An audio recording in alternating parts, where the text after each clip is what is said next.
The season is officially over and the Chargers can't hurt me anymore. At least until next season, or really this offseason, because they could draft somebody or not hire Jim Harbaugh, and that would hurt me as well. But today we're going to talk about this Chiefs game and what went well and what did not go well. So make sure to like and subscribe if you do enjoy this content, man. It helps me out so much. And let's start talking about this offense. Easton Stick specifically, because Easton Stick was using his legs really nicely throughout this entire game, man. He was like pretty shifty and elusive in the pocket. Chris Jones tried to sack him so many times and he couldn't get it until pretty late in the third quarter. Easton Stick was actually playing so well that it kind of scared me because I didn't want the Chargers to win this game, and he was trying his absolute most to win this game for us, which, listen, I can respect as a competitor. Easton Stick, he wants to win that game because he's the quarterback, but you also got to acknowledge that winning is not in our best interest as a football team. I mean, that's not his fault. He should want to win. But looking towards our future, everyone else, all the fans, we want to lose right now. He converted 3 straight first downs on that first drive, but then fumbled the ball at the 5-yard line, and the Chiefs defense ran it 97 freaking yards all the way back for a touchdown, and that basically set the tone for about the rest of the game. That first drive is basically all you needed to see. And he looked like a pretty good backup quarterback today, honestly, and he might have earned himself a job after that game because he is heading into unrestricted free agency after this season, and there's going to be some team that looks at this game and brings him in as QB2 next year.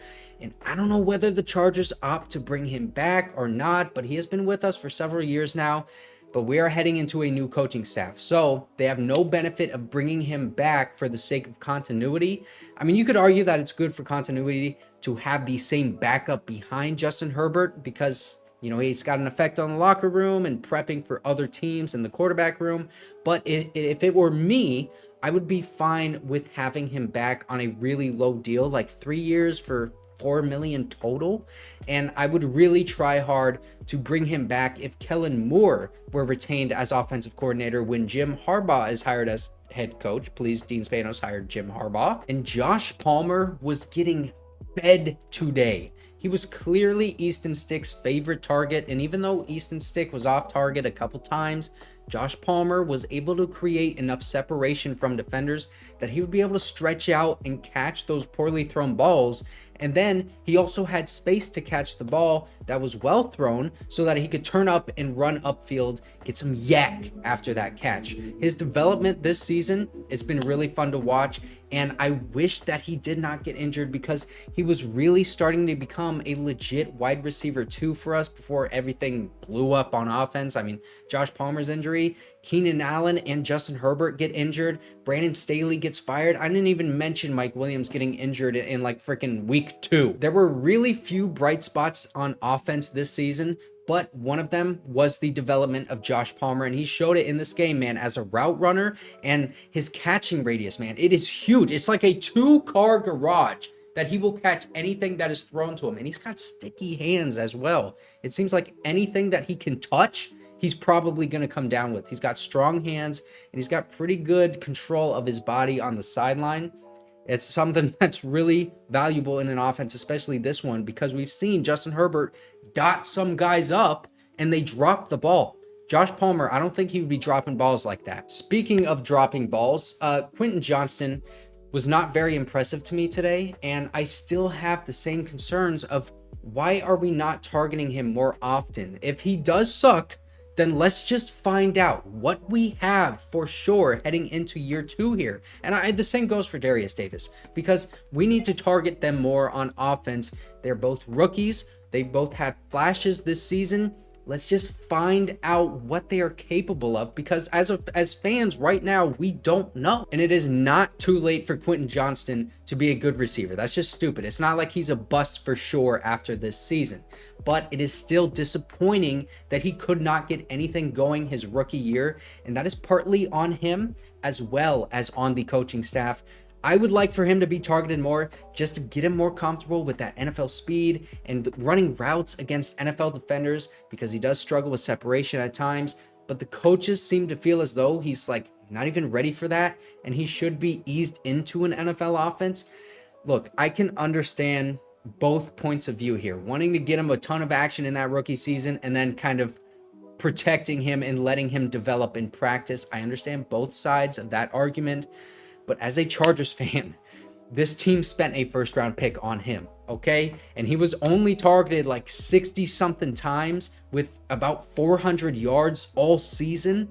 Listen, I know that he's got more than that in him because what I saw in training camp, that was really exciting. And also what he did at TCU.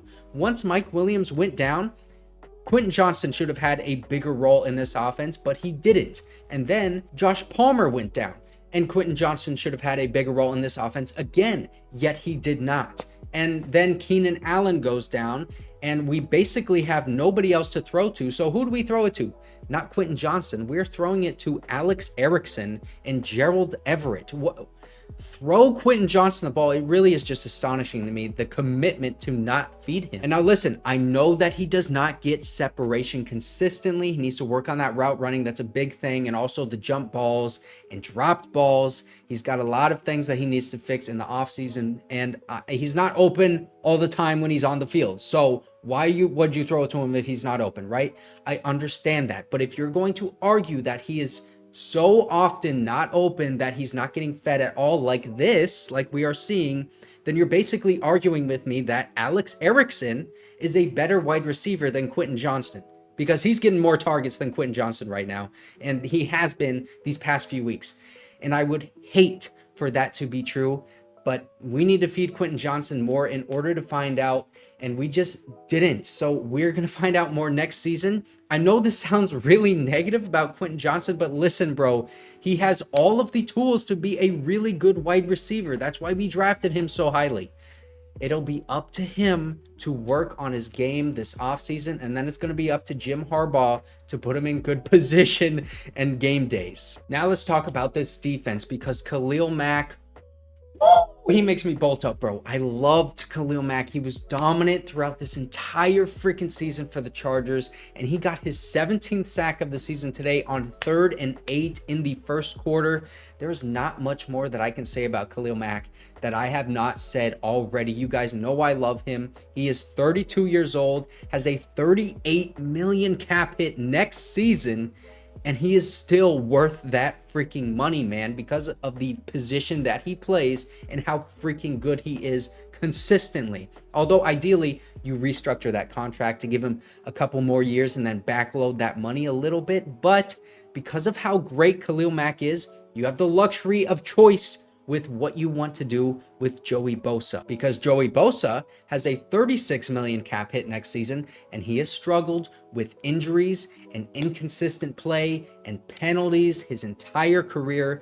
Meanwhile, Khalil Mack has been the definition of consistency, and he's also available to play every Sunday, which as a Chargers fan, you know that is a very valuable asset to have. Your health. And we're going to talk more about Joey Bosa in other videos later on in the offseason, but also Tuli Tuipulotu, man, he is a major reason why you can do whatever you want with Joey Bosa, because his emergence and his chemistry with Khalil Mack really shined this year. Tuli helped Khalil Mack on several of the sacks that he got because they were running that same stunt move like all season long, and it worked a lot of the time. Tuli has actually been so good this year that they limited his snaps and Khalil Mack snaps in this game in order to save him for next season. Justin Hollins and Andrew Farmer were getting a lot of action today on defense because of how great Khalil Mack and Tuli Tuipulotu have been all year, and that shows how highly regarded that those two guys are on this franchise. They know how great they are, and they want to see what the other guys have, while giving those guys some well-deserved rest and saving them for this next season. And I was also really happy with how Scott Matlock played. I hope that he can build some momentum from this last game of the year and head into training camp next season ready to go, because he may have been the best defensive lineman for the Chargers today. No one on the defensive line really stood out to me except for him. And on 2nd and goal, the Chiefs ran the ball and Scott Matlock shot the gap that the left guard was pulling from. got in the running back's face while Khalil Mack came off that edge, man. It was a TFL. Scott Matlock had a couple pressures in the run game. He was disruptive, and the Chargers really have not had an interior defensive lineman that's been able to consistently pressure the quarterback and consistently disrupt the run game ever since I have been alive. So if Scott Matlock can build off of this game heading into next season, I am all for that. I'm rooting for him, but also don't forget about CJ Okoye, man, all right? He's going to be someone to talk about on the defensive line next year. And other than those guys, no one else really impressed me on defense, honestly.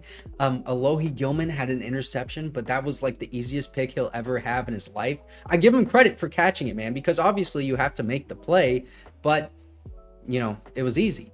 Asante Samuel Jr. also did not end the season well at all, and that is so disappointing because now we have like nobody at cornerback that we can play and is worth starting next season. And in my opinion, that is the biggest need on this team right now, because we could have lost both Alohi Gilman and Michael Davis for next season, because both those guys are not on contract for next year. Michael Davis, I don't think we're going to bring him back. Alohi Gilman, I would like to bring him back, but at what cost? Because we all know the cap issues that we're going to have next season. So both of those guys could theoretically be gone, one of them for sure. And then behind them, you have Jasir Taylor, Dean Leonard, and JT Woods, who has like been inactive and has been injured for a lot of this season. This is the worst group on this team, and I think we're gonna have to start talking about cornerback in like round 1, bro.